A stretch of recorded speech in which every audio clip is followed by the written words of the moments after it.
今儿我们一块儿去逛鬼市，咱们大家好，带你们看看有什么好玩意儿啊！走吧，咱。这是我小弟弟。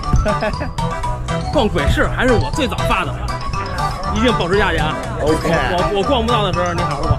1990年亚洲运动会的一个盒，关1档、2档、3档，定时。小胭脂盒，老板要120，砍到了80，继续看看有什么东西。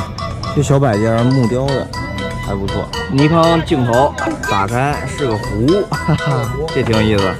这是喝水的，像是老外这么喝，七溜拐弯的，太费劲了，这个喝半天。这是作践自己。我家里还有一个呢，从小跟我长大了，跟这一样。这就是凯哥收的1989年丰田 MS132L 的一个图解，就是底下的日历，是吧，凯哥？对。多少钱？5块，留个现在也合适。合适。